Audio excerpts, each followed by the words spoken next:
Okay so hey everyone, welcome back to another video.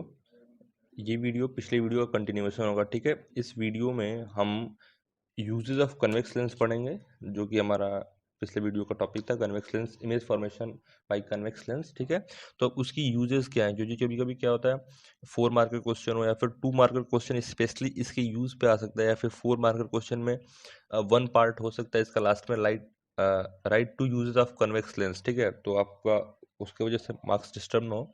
सो ये आपका use है, आप इसको माइंड में अपने रखो। ठीक है, ये आपको यूज बता दिया जा रहा है।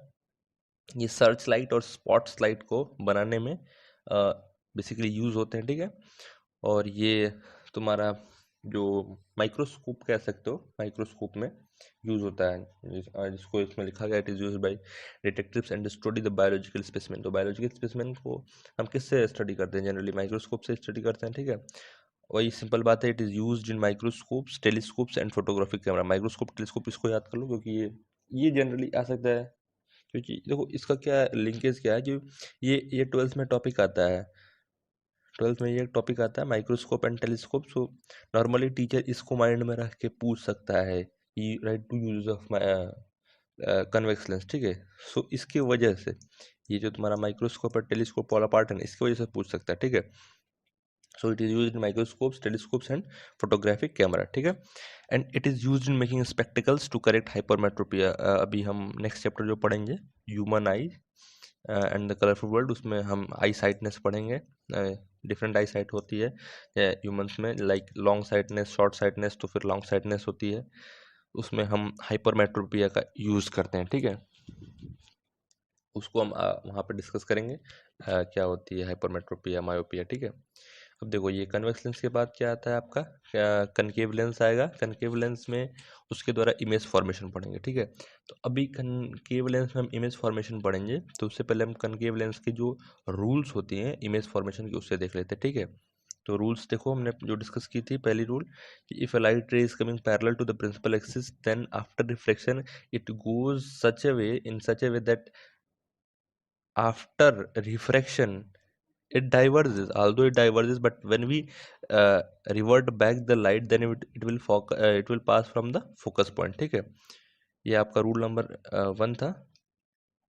रूल नंबर 2 आपका ये है कि इसका vice versa, that if a light ray is coming towards the focus, toward the second focus in, then after refraction it goes parallel to the principal axis. मतलब कि अगर लाइट रे ऐसे मैनर में आती है कि वो लेंस के एब्सेंस में ऐसा लगे कि वो फोकस से पास कर रही है, सेकेंडरी फोकस से पास कर रहे हो, तो वो after refraction parallel to principal axis हो जाती है। ठीक है, और third ray, if light ray goes from optical centre और passes from optical centre, then it goes undeviated unreflected. ठीक है, ये आपकी 3 रूल्स हैं, इसको आप रिमेंबर कर लो। उसके बाद अब इसका यूज़ करके हम बेसिकली फर्स्ट या थर्ड का यूज़ करके, जैसे हमने कन्वेक्स लेंस में आपका वो किया था, इमेज फॉर्मेशन की थी, उसी तरह भी इसमें हम इमेज फॉर्मेशन करेंगे। ठीक है, अब इसके लिए हमें सबसे पहले ऑब्जेक्ट की पोजीशन को डिफाइन करना पड़ेगा कि ऑब्जेक्ट कहाँ रखा है। उसके बाद ऑब्जेक्ट की पोजीशन के बाद हमें इमेज की पोजीशन, इमेज का साइज और इमेज का नेचर। ठीक है, ये हमें 3 चीज़ें इसमें भी डिस्कस करनी होती हैं। ठीक है, तो देखते हैं। ये देखो, अभी हमने ऑब्जेक्ट को कहाँ रखा है, इन्फिनिटी पे, तो बताते आ रहे हैं इन्फिनिटी पे जब ऑब्जेक्ट होगा तो उससे जो रेज, लाइट रेज आती हैं वो पैरेलल आती है। तो लाइट रे पैरेलल आएंगी तो फर्स्ट रे पाथ को फॉलो करेगी। लाइट रे पैरेलल आएगी तो वो ऐसे मैनर में रिफ्लेक्ट होगी कि जब उसको हम रिवर्ट बैक करेंगे लाइट को, तो वो फर्स्ट फोकस से, प्रिंसिपल फोकस से पास होगी। ठीक है, तो ये लाइट रे गई, इसको रिवर्ट बैक किया, ये यहाँ से पास हुई। सेकेंड लाइट रे गई, इसको हमने रिवर्ट बैक किया, यहाँ से पास हुई। तो इसकी जो पोजीशन ऑफ द इमेज है वो कहाँ बनी, इमेज कहाँ बनी, इमेज फोकस पे बनी, F2 पे बनी। सॉरी, इसको हमने ये F2 लिख दिया है, यहाँ पे F1 होगा। ठीक है, ये इमेज आपका प्रिंसिपल फोकस, प्राइमरी फोकस पे बनता है। ठीक है, यहाँ पे F1 होगा। उसके बाद इसकी जो साइज देख रहे हो आप, इसकी कंपेरिजन में अब यहाँ पे जो इमेज बन रहा है, इसी को, इस पॉइंट को ही आप इमेज समझो। ठीक है, इस पॉइंट को अगर आप इमेज समझोगे तो इसके कंपेरिजन में इसकी साइज क्या है, बहुत छोटी है।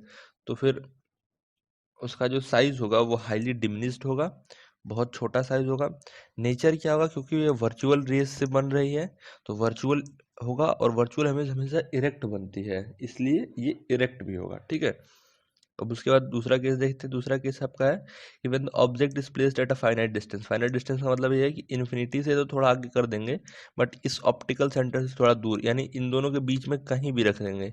यहाँ से लेके यहाँ तक अगर हम कहीं भी इस ऑब्जेक्ट को रखेंगे तो वो सेम ही केस बनेगा, no matter where it is placed in between this point, ठीक है। तो देखते हैं, ये देखो, इससे हमने थोड़ा सा इसको अब हमने 2f1 से भी आगे कर दिया, बट इस केस में there is no need of 2f1 और एनीथिंग। ये ऐसा आप मत समझ लेना कि ये f1 और 2f1 के बीच में ही है, नहीं, ऐसा कुछ नहीं है। ये बस इन्फिनिटी से आगे और ऑप्टिकल सेंटर के पीछे, सेम एज कन्वेक्स मिरर।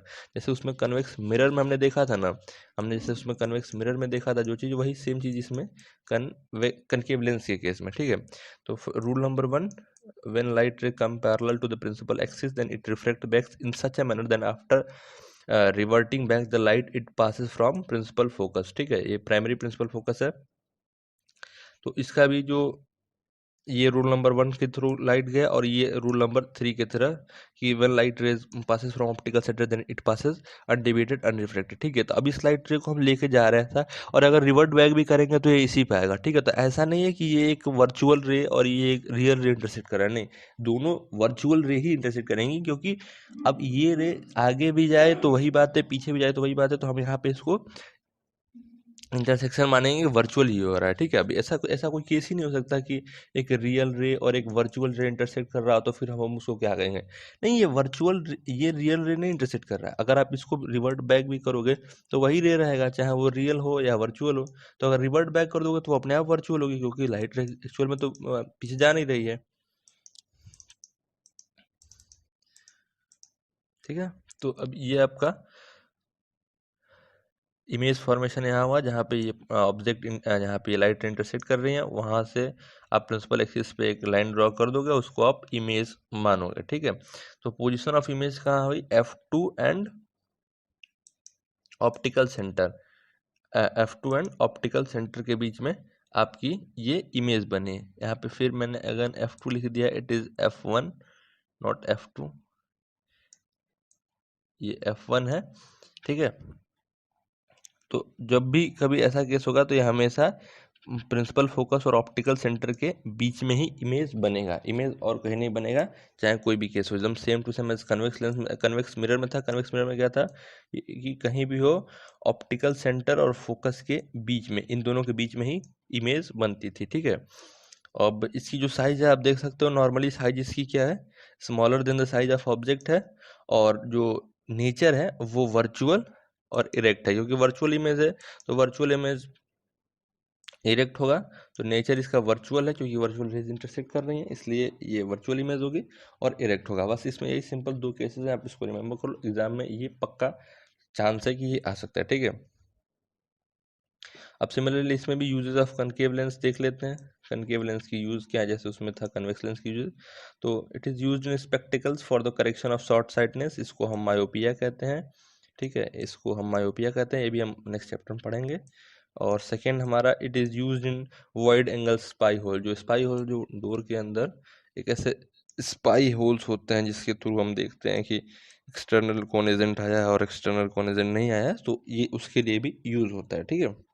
ये आपका इमेज फॉर्मेशन वाला पार्ट खत्म होता है। अब एक और पार्ट बचा है इस चैप्टर का, उसे हम देख लेते हैं। पोजीशन को देखते हुए ऑब्जेक्ट की पोजीशन बताना है, इमेज की साइज को देखते हुए ऑब्जेक्ट की साइज को प्रेडिक्ट कर लेना। तो ये कुछ मैथमेटिक्स लगा के हम इन चीज़ों को यूज़ करते हैं, ठीक है, जिसकी वजह से हमें बहुत सारी चीज़ों को समझने में, एक्चुअल में अभी तो आपके लेवल पे कोई उतना एप्लीकेशन नहीं देखता है, बट यही सारी चीज़ें, यही बेसिक होती हैं, हर एक चीज़ का फंडामेंटल होता है, और इसी को जब आप wider wider wider wider level पे पढ़ते जाते हो तो फिर वो कहीं ना कहीं आगे चल के एक रिसर्च में, अलग अलग चीज़ों में, लाइफ को इम्प्रूव करने में वही काम आते हैं, ठीक है। तो आप इसको अपना एक बेस के तौर पे समझो, और यही बेस आपको आगे चल के कोई ना कोई रिसर्च करवाएगा, कोई ना कोई ऐसी चीज़ बनवाएगा जो आपकी लाइफ को, ह्यूमन लाइफ को इम्प्रूव करेगा, ठीक है। लाइक हमने टेलीस्कोप बनाए, माइक्रोस्कोप बनाए, these are all things that we use from these things, इन्हीं का यूज़ करके इनको बनाया गया, और ये आज कहीं ना कहीं हमारी लाइफ को इम्प्रूव कर रहे हैं। टेलीस्कोप का अगर आप कहोगे ज़्यादा यूज़ नहीं है, चलो भाई मान लेते हैं, बट माइक्रोस्कोप तो यूज़ करता है, बट टेलीस्कोप में भी यूज़ है। हम तरह तरह के एस्ट्रोनॉमिकल फिनोमेनन को देख पा रहे हैं, समझ पा रहे हैं, दैट आर यूजेज यार, obviously that are uses. Microscope that are uses for detecting various type of cells, various type of virus, bacteria, so that we can kill them, we have a cure about that disease that they causes। कोई अगर bacteria है, कोई virus अगर वो कोई बीमारी को cause कर रहा है, तो फिर उसको किल करने का या फिर उसका एंटीवायरस बनाने का काम हम तभी कर पाएंगे जब हम उसकी फिजिकल उसकी हम केमिकल, फिजिकल, बायोलॉजिकल वॉटेवर हम उसको देख पाए। तो वो सब किसकी वजह से हो सकता है? माइक्रोस्कोप की वजह से हो सकता है। सो हमने इन्हीं सारी चीज़ों को यूज़ करके अपने लाइफ को इम्प्रूव किया, ठीक है। तो साइन कन्वेंशन में हमने क्या देखा है कि ये एक लेंस होगी। अभी मैं कन्वेक्स लेंस ले रहा हूँ, you can take any lens, it depends on you. तो इसमें ये होगा कि अगर लाइट रे इधर जा रही है, अगर कोई ऑब्जेक्ट इधर है, तो फिर अगर इसको हम ओरिजिन मानते हैं और इसके रेफरेंस में हम सारे डायरेक्शन को मेजर करते हैं। और अगर हम इसके रेफरेंस में इधर जा रहे हैं, ठीक है, अगर कोई ऑब्जेक्ट इधर खड़ा है तो हमें यहाँ से यहाँ तक मेजर करना हो, if we have to measure from here to here, then we have to go from here to here, हमें इधर से इधर को जाना पड़ेगा, ठीक है। तो हमारे जाने की डायरेक्शन ये हुई, it's our direction, it's light direction. So we are going in the opposite direction of light. So ये डिस्टेंस, इसे हम यू कहते हैं और इसे हम निगेटिव लेंगे, ठीक है। तो जो भी मेजरमेंट हम लाइट के अपोजिट डायरेक्शन में जाके लेते हैं उसे हम निगेटिव लेते हैं। और जो भी डायरेक्शन, अगर इसमें इमेज बनी है इधर, और सॉरी इमेज ऊपर तो नहीं बनेगी, इमेज यहाँ अगर बनती है और अगर आप यहाँ से यहाँ जाते हो, if you are going from here to here, तो इसे हम वी कहते हैं, ठीक है। और ये लाइट के, अगर ये लाइट को अगर हम फॉलो करें तो light will go straightly, light ऐसे स्ट्रेट जाएगी, ठीक है। तो अब हमें जब इसको मेजर करना होगा तो हमें भी यहाँ से यहाँ जाना पड़ेगा, तो हम भी लाइट के डायरेक्शन में जा रहे हैं। So we are going in the direction of light. So ये जो डिस्टेंस होगी ये पॉजिटिव होगी, ठीक है। यही आपका साइन कन्वेंशन है। जैसे सेम टू सेम आपको मिरर फॉर्मूला में पढ़ाया गया था, वही same to same sign convention इसमें भी है। कोई एडवांस नहीं है, कोई अलग चीज़ नहीं है। वही सेम चीज़ आप कनकेव लेंस के भी केस में कर सकते हो। दोनों केस में ये वैलिड होता है, इसमें कोई ऐसा पार्शियलिटी नहीं है, ठीक है। ये आपका साइन कन्वेंशन है, इसको आप याद रखो। इसमें ज़्यादा कुछ नहीं है, बस वही है कि यू होता है आपका ऑब्जेक्ट डिस्टेंस, वी होता है आपका इमेज डिस्टेंस, एफ होता है आपका फोकल पॉइंट। फोकल हमेशा आपका पॉजिटिव होगा कन्वेक्स लेंस के केस में, और नेगेटिव होगा आपका कनकेव लेंस के केस में। बस आपको इतना याद रखना है, ये आपका साइन कन्वेंशन है, ठीक है। अब देखो, उसमें हमने एक मिरर फार्मूला पढ़ा था मिरर के केस में, इसमें हम एक लेंस फार्मूला पढ़ेंगे। दोनों में थोड़ा बहुत स्लाइटली डिफरेंस होता है, उसको हम देख लेते हैं। तो ये देखो, ये है आपका मिरर फार्मूला है, sorry lens formula. Lens formula में क्या है, 1/f इजिकल्स टू 1/v। और यही आपका, मैंने जानबूझ के गलत लिखा ताकि मैं आपको बता सकूँ, यहाँ पे आपका 1/v माइनस 1/u होता है, क्योंकि मिरर फार्मूला में 1/v प्लस 1/u था। तो यहाँ पे आपको मैं बता सकूँ कि यहाँ पे माइनस होता है, माइनस की इंपॉर्टेंस होती है यहाँ पे, क्योंकि माइनस प्लस से ही ये दो फॉर्मूले अलग हैं। और अगर आप माइनस प्लस का भी अगर अंतर नहीं रखोगे तो फिर ये फॉर्मूले सेम टू सेम हो जाएंगे, ठीक है। तो ये आपका लेंस फॉर्मूला है कि यहाँ पे आपको यहाँ पे प्लस न रख के माइनस रखना है, ठीक है। यहाँ पे आपका यह focal length of the lens है। लेंस विल बी इधर convex, concave, no matter what is this, ठीक। यू आपका सॉरी देखो यहाँ पे गलत हो गया, यू आपका ऑब्जेक्ट डिस्टेंस है। ऑब्जेक्ट डिस्टेंस, ये आपका ऑब्जेक्ट डिस्टेंस है, मैं इसको सही कर दूंगा। Object distance from optical centre है, ठीक है। वी आपका image distance from optical centre of the lens है, ठीक है। ये आपका लेंस फार्मूला वाला पार्ट खत्म होता है। अभी हमने इन सारी वीडियोस में उतने न्यूमेरिकल्स को डिस्कस नहीं किया, क्योंकि वीडियोस ऑलरेडी हमको कॉन्सेप्ट समझाने में लेंदी हो रहे थे। तो हम इमेज फॉर्मेशन या फिर कोई भी ऐसी जो न्यूमेरिकल वाली जो चीज़ें हैं, हम उनको एक सेपरेट न्यूमेरिकल सीरीज में करेंगे। और इसका एक बेनिफिट ये होगा कि अगर आप एग्जाम टाइम में इन वीडियोस को अगर आप देखना भी चाह रहे हो, तो फिर आपको न्यूमेरिकल में ज़्यादा आपका टाइम नहीं लॉस हो, आपको ज़्यादा स्किप नहीं करना पड़ेगा, आप बस थ्योरी थ्योरी थ्योरी थ्योरी पढ़ लोगे। अगर आपको न्यूमेरिकल अलग से देखना होगा तो आप न्यूमेरिकल अलग वीडियो प्रेफर कर लोगे, ठीक है। इसलिए ये माइंड में रखते हुए अभी सिर्फ इसको थ्योरेटिकल बनाया जा रहा है, थ्योरेटिकल और कॉन्सेप्चुअल बनाया जा रहा है, न्यूमेरिकल ज़्यादा इन्वॉल्व नहीं किया जा रहा है, ठीक है। तो अभी हमने लेंस फार्मूला पढ़ लिया। अब उसके बाद लेंस फार्मूला के बाद आता है मैग्निफिकेशन, जो हमारा नॉर्मल ट्रेंड चलता है मिरर में भी और लेंस में भी सेम है। मैग्निफिकेशन वही, it is defined as the ratio of height of image to the height of object. यानी कि मैग्निफिकेशन एम, मैंने तो लिखा ही है, मैं दोबारा क्यों लिख रहा हूँ, m is equal to HI/HO, और इसी को हम एक और चीज लिखते हैं, distance of image upon distance of object. इसको इसके रेशियो के भी बराबर किया जाता है, ठीक है। ये आपका लेंस के केस में होता है। वहीं मिरर के केस में आपको बस एक छोटा सा अंतर था, यहाँ पे जब आप इन दोनों को इक्वेट कर रहे थे ना, when you are equating these two, so there was a negative sign present there. ये तो सेम होगा, ये पार्ट जो है ना m इक्वल्स टू HI/HO, ये सेम होगा। ये जो V/U था, यहाँ पे हम एक नेगेटिव साइन लगाए थे वहाँ पे, अगर आपको अच्छे से याद हो, और यहाँ पे भी एक नेगेटिव साइन लगाए थे, m इक्वल्स टू -HI/HO हमने किया था, ठीक है। तो इस केस में बस माइनस नहीं लगेगा, HI/HO ही रहेगा, ठीक है। अब इसका डेरिवेशन अभी आगे क्लासेस में पढ़ोगे, अभी तो आपके लिए बस इतना ही है कि मैग्निफिकेशन का फॉर्मूला क्या होता है, ठीक है। तो height of image, ratio of height of image to the height of object, और इसी को हम ratio of distance of image to the ratio of to the distance of object कहते हैं, ठीक है। इसको आप याद कर लेना। ये जो पार्ट है ना, ये बहुत इंपॉर्टेंट पार्ट है, और खासकर इसमें ये जो दो रिलेशन है, ये बहुत इंपॉर्टेंट रिलेशन है, क्योंकि आपको कभी कभी डायरेक्टली, अभी आपको मैंने एक दो न्यूमेरिकल उसमें मिरर में करवाया भी था कि HI/HO में आपको न HI देगा न HO देगा, इंस्टेड आपको HI/HO पूछ देगा कि मतलब HI/HO के कितने टाइम्स है उसका। अब जो यूज़ कराएगा वो आपको इसका यूज़ कराएगा, आपको इमेज और ऑब्जेक्ट की डिस्टेंस दी रहेगी, और उसको आपको यूज़ करके बताना पड़ेगा कि HI is equals to 3 times of HO है, या फिर HI is equals to how many times of HO है। ये डिपेंडिंग अपॉन द क्वेश्चन आपको बताना पड़ेगा, ठीक है। तो ये 3 आएगा, वो कहाँ से आएगा, वो इससे आएगा, ठीक है, वो इससे आएगा। इसको आप याद कर लेना, मतलब इस फॉर्मूले को आप माइंड में रखना, ठीक है।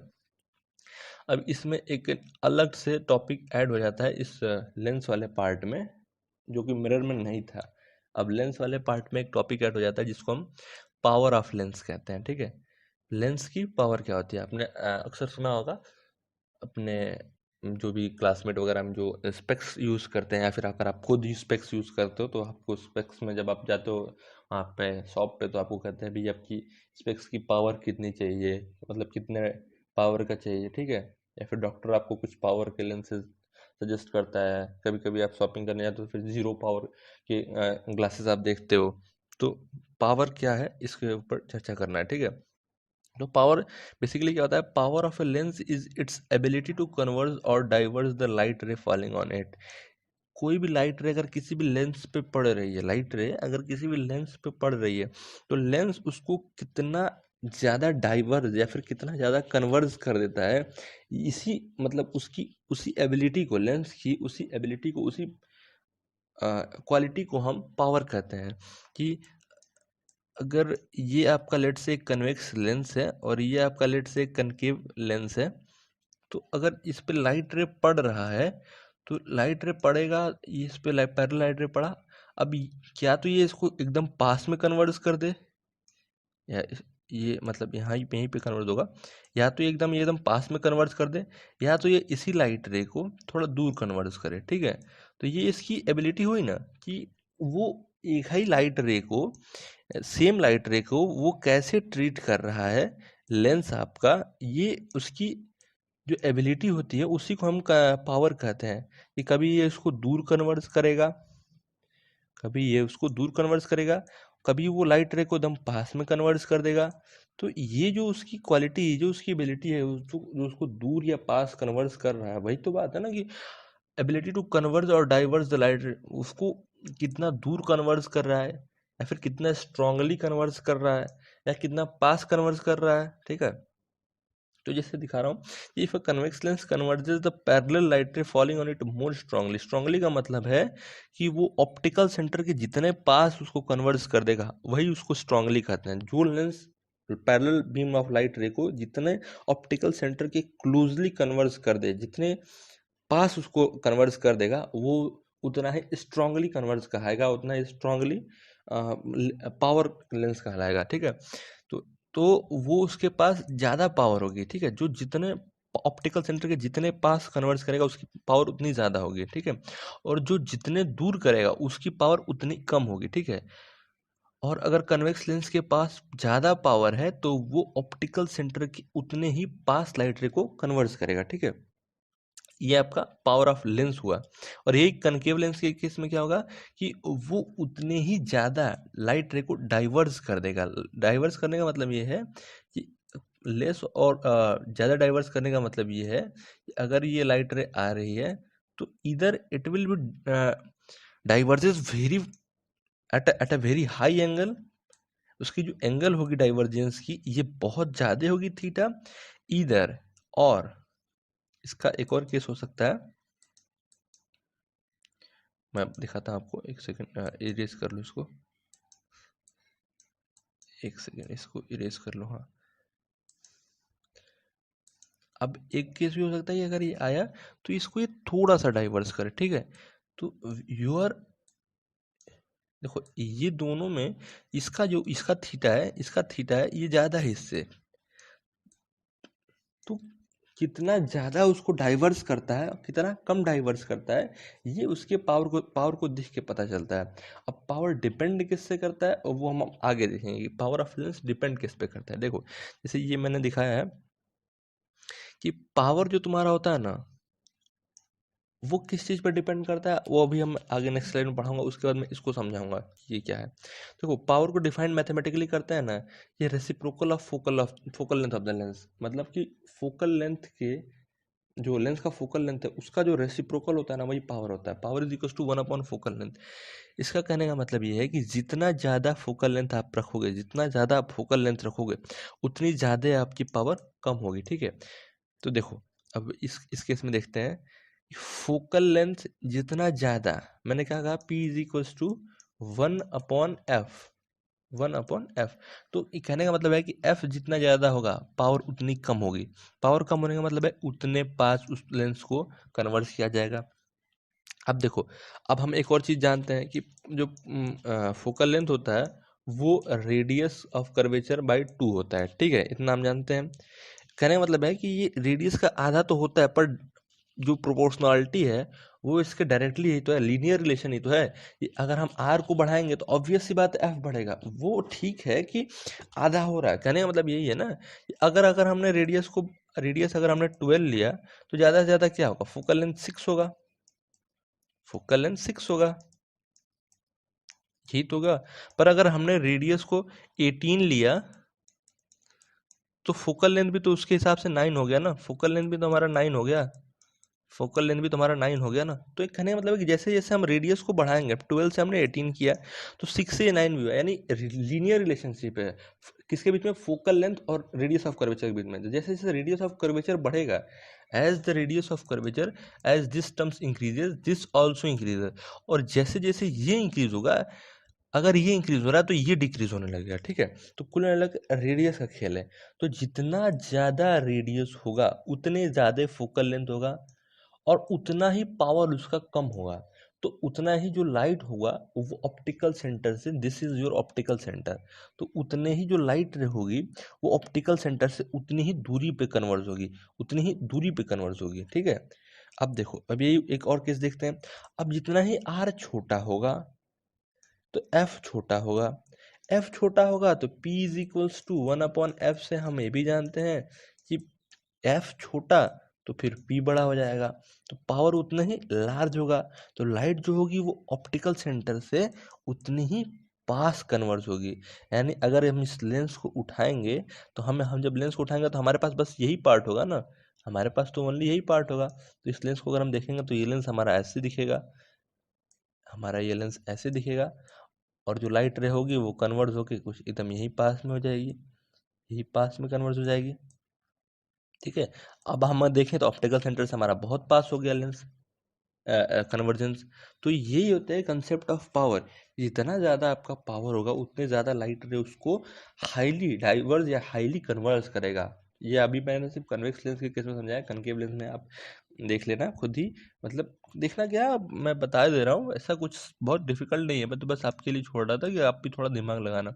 कन्वेक्स लेंस में क्या है कि यही, अगर आप छोटा कन्वेक्स लेंस लोगे तो ज़्यादा डाइवर्स करेगा, यही अगर आप बड़ा कन्वेक्स ले लोगे तो वो कम डाइवर्स करेगा। That is enough.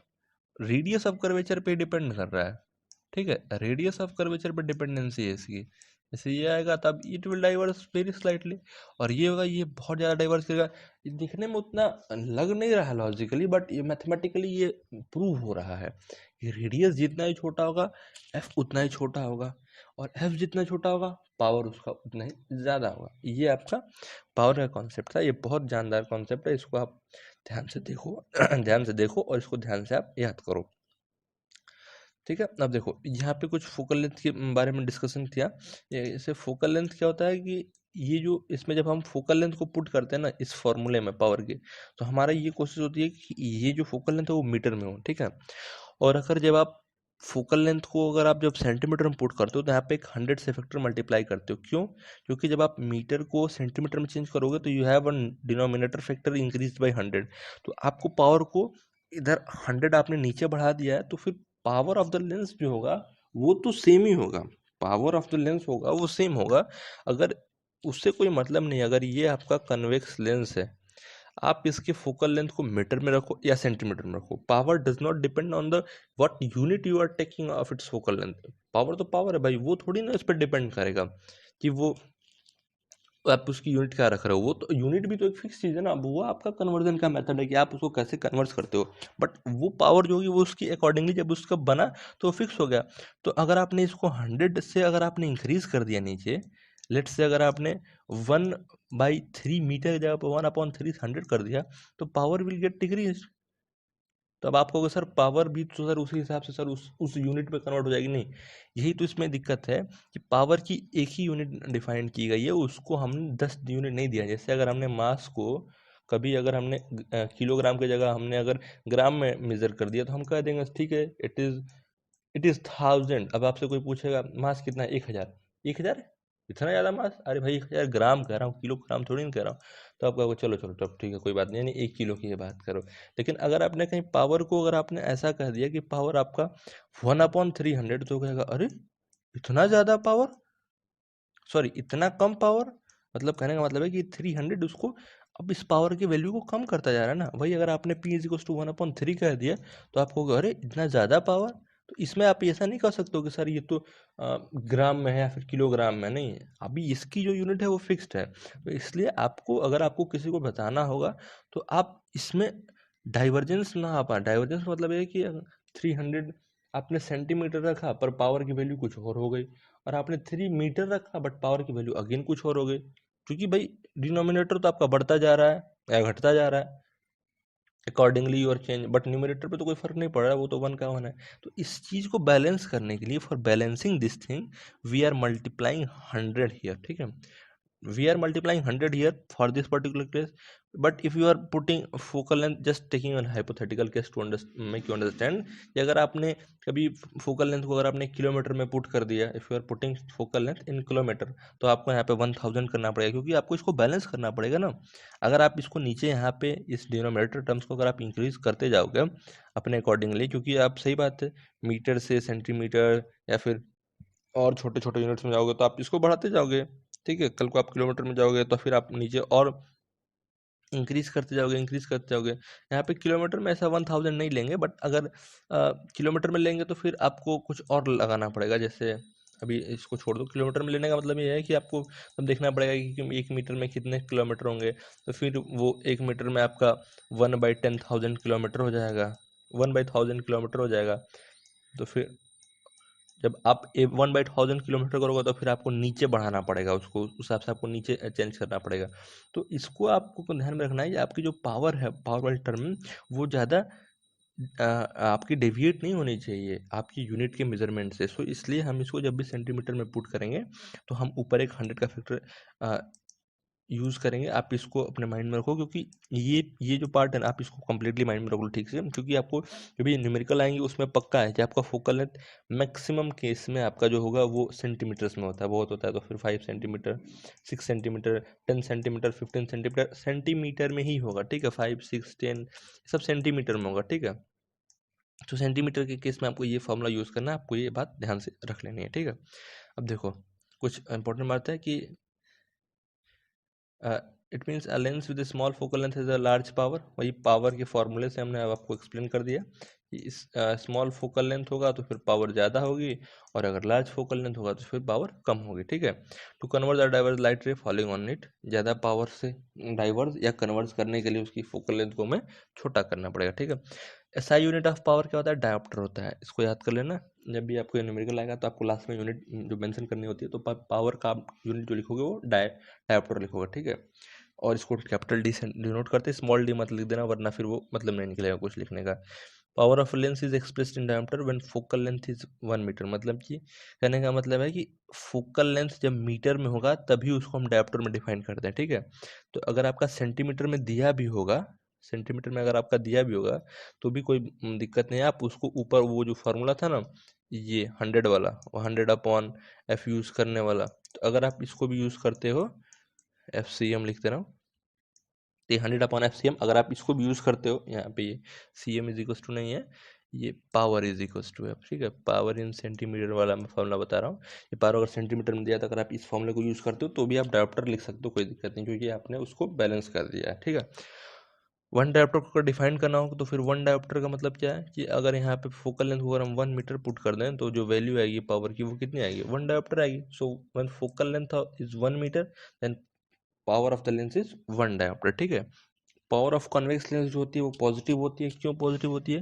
क्योंकि उसकी जो फोकल लेंथ होगी, जो इसकी फोकल लेंथ होती है कन्वेक्स लेंस की, वो पॉजिटिव होती है, इसलिए जो पावर होगा वो आपका पॉजिटिव होगा। और यही अगर आपकी कनकेव लेंस की बात करें तो पावर इसका हमेशा नेगेटिव होता है। तो इसमें जो पावर होगी, फोकल लेंथ जो इसका होता है, सॉरी, निगेटिव होता है, तो इसकी जो पावर होगी वो हमेशा निगेटिव होगी, ठीक है। और ये एक लास्ट पॉइंट है, ये आप कंपटीशन में अगर कोई छोटा मोटा कंपटीशन देते हो अपने लेवल पे, तो उसमें कभी कभी पूछ देता है कि पावर ऑफ लेंस किससे मेजर किया जाता है, उसमें 3-4 ऑप्शन रहेंगे। तो ये आपका डायोप्टर मीटर से यूज होता है, इसका बोर्ड से कोई इतना लेना देना नहीं है, बट हाँ आपके नॉलेज के लिए ये power of lens is measured by an instrument called as dioptre metre, ठीक है। तो यहाँ पे ये चैप्टर कंप्लीटली अभी आपका फिनिश हो रहा है, ठीक है। अब इसके बचे हैं जो पार्ट्स, वो ओनली एंड ओनली न्यूमेरिकल बचे हैं।